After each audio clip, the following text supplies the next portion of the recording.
Campaign untuk tidak melakukan praktik pembajakan buku telah banyak digaungkan oleh berbagai pihak. Namun, pembajakan buku masih banyak dilaksanakan.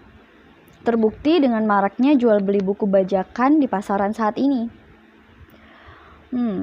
Apakah sebenarnya pembajakan buku itu adalah hal yang lumrah dan wajar-wajar saja untuk dilakukan? Dan kenapa pembajakan buku dilarang? Halo semuanya, balik lagi ke sesi Sudut Bincang dengan Ade. Nah, di video kali ini kita akan berbincang-bincang nih tentang, seperti tadi sudah disinggung di awal, tentang pembajakan buku. Aduh, kalau ngomongin tentang pembajakan buku ini kayak alot banget. Karena emang udah jelas-jelas dilarang, tapi praktiknya masih sangat banyak terjadi, ya enggak? Tapi tunggu dulu. Sebenarnya pembajakan buku itu apa sih? Menurut Kepolisian Republik Indonesia, pembajakan buku adalah suatu tindakan untuk memperbanyak buku dalam bentuk cetak maupun elektronik untuk kemudian dijual tanpa mendapatkan izin dari pemilik hak cipta buku tersebut, yaitu pengarang atau pemegang hak penerbitan. Karena masih banyak pembaca yang awam, yang tak begitu tahu menau tentang dunia perbukuan, tentu akan mudah tertipu dan akhirnya membeli buku-buku bajakan, karena pada umumnya buku-buku bajakan itu adalah buku-buku yang dijual dengan sangat murah, jauh lebih murah dari buku original. Nah, karena itulah pemahaman mendasar tentang buku-buku bajakan ini apa, pembajakan buku apa, itu tuh harus dipahami gitu untuk memerangi terjadinya praktik pembajakan buku ini terus menjamur. Nah, balik lagi nih ke pertanyaan di atas. Sebenarnya pembajakan buku itu wajar atau lumrah nggak sih untuk dilaksanakan?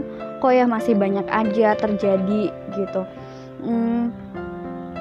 Jika merujuk dari pengertian yang disebutkan oleh Kepolisian Republik Indonesia tentang pembajakan buku, sebenarnya pembajakan buku itu ilegal dan tidak boleh dilakukan gitu karena merugikan sangat banyak pihak gitu. Lalu kenapa sih pembajakan buku masih saja marak terjadi di negeri ini? Dan ya alasan utamanya adalah mahalnya buku-buku original yang ada di pasaran gitu loh. Lalu karena butuh, karena ingin baca, jadi karena ada yang lebih murah juga, jadi orang-orang pada beli buku bajakan. Bisa dimaklumi sih sebenarnya, terkhusus untuk mahasiswa atau siswa yang pendapatannya itu masih bergantung pada uang jajan yang diberikan oleh orang tua atau uang saku ya. Mungkin agak berat nih bagi kita untuk membeli buku original yang harganya bisa berkali-kali lipat dari uang jajan kita per harinya kan. Terus apalagi tuh ya, buku-buku yang diterbitkan oleh penerbit mayor lalu ditulis oleh penulis yang followersnya udah banyak banget atau udah digemari banyak orang. Waduh, harganya ya ada bisa relate sih, maksudnya kayaknya bukunya kemahalan deh gitu, untuk aku pengen baca tapi bukunya mahal banget dijual buku originalnya. Apalagi nih ya di masa pandemi saat ini, di saat kita itu nggak pergi sekolah secara fisik gitu ya, kita hanya bersekolah secara daring atau dalam jaringan secara online. Terus jadinya orang tua berpikir tuh kayak nggak apa-apa lah uang jajannya dipotong, dipangkas deh tuh, hampir nyaris habis. Tapi ya apa nggak makin susah ya untuk beli buku original yang memang legal. Jadi nggak apa-apa dong ya beli buku bajakan. Yang penting kan isi bukunya sama seperti buku original. Ya nggak apa-apa lah tampilannya buluk-buluk dikit. Yang penting kan minat baca kita terus kita pelihara agar bisa menjadi lebih berliterasi. Tunggu dulu. Sebelum mengungkapkan alasan-alasan di atas dan melakukan pembenaran atas sikap tersebut, ayo sebaiknya analisis dulu. Kita pikirkan dulu sebenarnya dampak dari pembajakan buku itu apa sih? Yang pertama, ketika kita membeli buku bajakan, yang pasti nih dari segi fisiknya kualitas buku yang akan kita dapatkan itu di bawah standar. Seperti kertas bukunya tipis, belum lagi tintanya yang buram, kayak ada semut-semutnya gitu.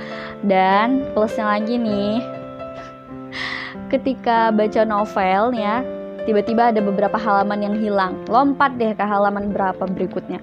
Itu tuh bayangin kalau misalnya udah baca seru-seru, ngikutin ceritanya, tiba-tiba kepotong, tiba-tiba permasalahannya udah selesai. Kayak itu kesel sampai ubun-ubun, tau gak? Belum lagi cetakannya yang gak rapi, terus bisa copot-copot tuh dari leman bukunya.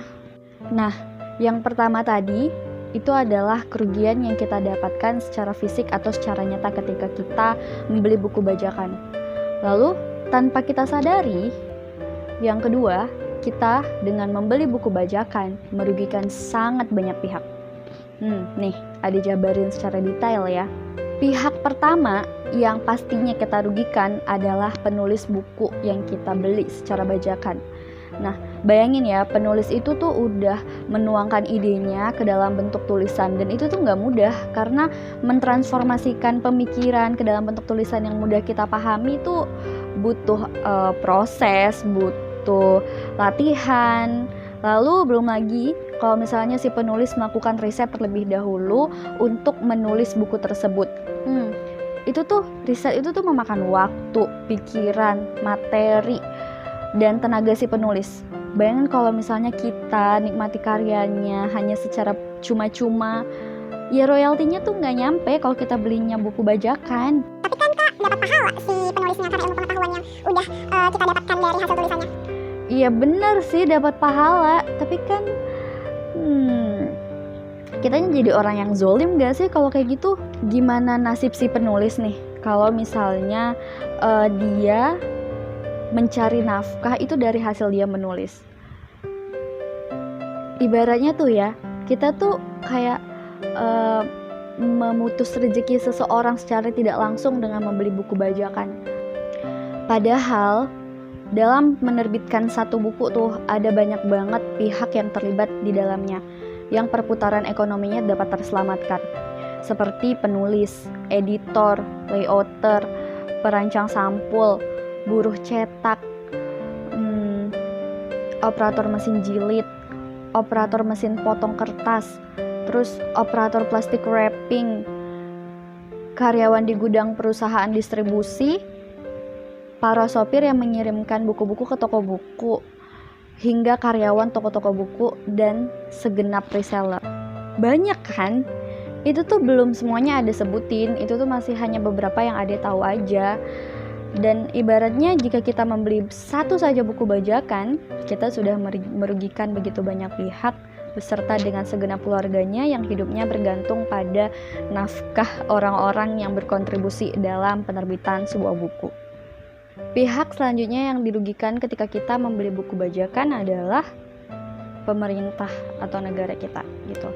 Karena ketika kita membeli buku bajakan, si penulis tidak mendapatkan royaltinya, lalu juga penerbitan tidak mendapatkan keuntungan, maka perpajakan tentang perbukuan itu akan berkurang gitu. Karena itulah pemerintah telah bertindak tegas dalam membentuk undang-undang dalam usaha memberantas pembajakan.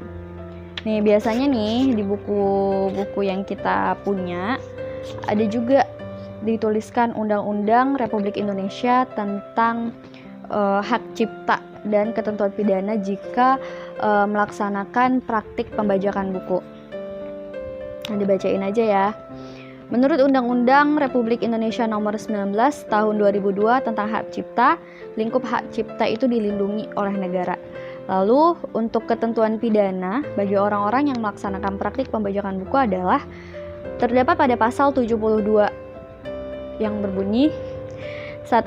Barang siapa dengan sengaja atau tanpa hak melakukan perbuatan sebagaimana dimaksud dalam pasal 2 ayat 1 yaitu pembajakan buku atau pasal 49 ayat 1 dan ayat 2 dipidana dengan pidana penjara masing-masing paling singkat 1 bulan atau denda paling sedikit 1 juta rupiah atau pidana paling lama 7 tahun dengan denda paling banyak 5 miliar rupiah.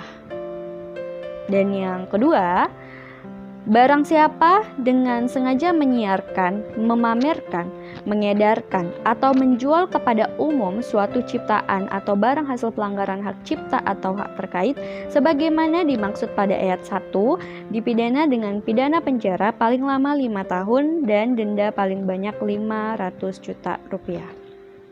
Sudah jelaskan kalau pembajakan buku itu benar-benar dilarang, benar-benar sangat merugikan banyak pihak, termasuk diri kita sendiri.